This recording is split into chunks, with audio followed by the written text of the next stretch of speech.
Stan Lee, as many knew him, passed away on November 12, 2018, and his legacy, without a doubt, continues amongst generations of Marvel fans. And he truly was a legend in comic book lore whose presence and creative leadership brought forth an encouragement in popular culture of both comics as a medium and the multimedia strategies that are implemented into both the Marvel company and the superhero genre today. And what better way to honor the life and legacy of a prolific storyteller and pioneer than to reflect back on what he offered through his career, as well as take a look at the 2010 documentary With Great Power, The Stan Lee Story.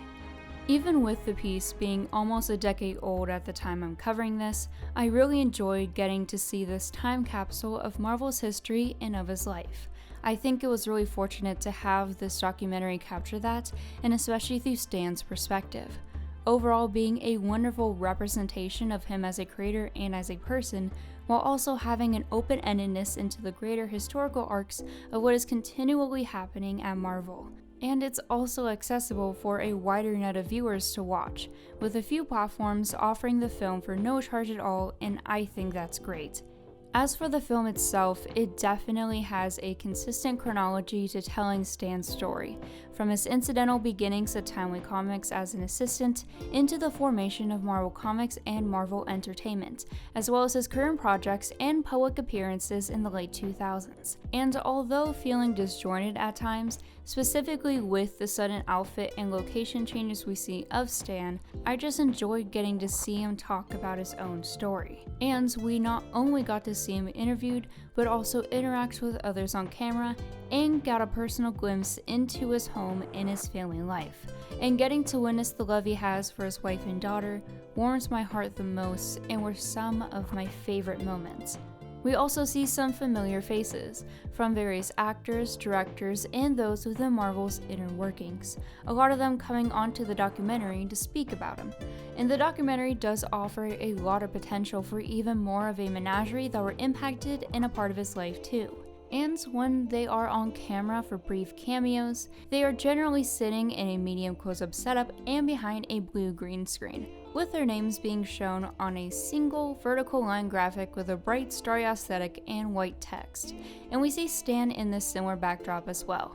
That being said, the flow of the 80 minutes given to the documentary has this rapid flow in its presentation, and while consuming all the information given to us, I didn't want my viewing experience to end, but nevertheless commend how much they covered and compacted into the entire piece. And I also commend the visuals and the editing for how it made nearly every image embedded in the narrative move three-dimensionally. And seeing stills of some of his creations pop off the pages and fully animated made the imagination behind its storytelling a lot of fun. Even the non-diegetic sounds and the chosen music accommodated these effects by being highly energetic and cartoony in nature. So with the film being autobiographical, I think it's best to touch upon his legacy, because I feel that what he offered to individuals of different ages and backgrounds across the globe truly does resonate with his legendary status. Something that I found to be especially prevalent is the admiration and compassion he shared everywhere he went, and the passion for life that radiated through everything he created. He was someone who didn't intend to retire because he wanted to take advantage of the time he had to make an impact, and just wanted to continue doing more and have fun while doing so. He carried such a charm and humor to him that was so unique, and that was so animated too, especially on every second he was on screen, and I felt was really well resembled with how the documentary was pieced together into his own personality.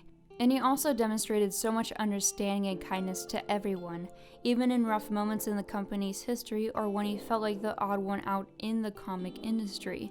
And the way he talked about Jack Kirby and his appreciation for him, for example, just displayed such respect for their partnership and to his employees at large, and it was so endearing to listen to, and clearly showed that while he was in the spotlight, enjoyed sharing it too, and wanted everyone to be credited for their work. He also went above and beyond to be inclusive, with the makings of an inner reading circle within the comics themselves, such as the Merry Marvel Marching Society and Stan's Soapbox, where he discussed relevant topics on his mind. He added blatant commentary on current events and societal imbalances that continue to resonate today, even creating diverse casts and creating characters that were born with supernatural differences. He always kept Marvel's properties exciting, but also with deeper themes that allowed a lot of readers to receive their own takeaways.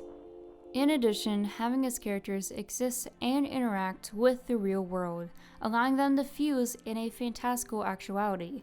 And what makes Marvel stand out, as mentioned in the film, was Stan's added dimension of personality and relatability.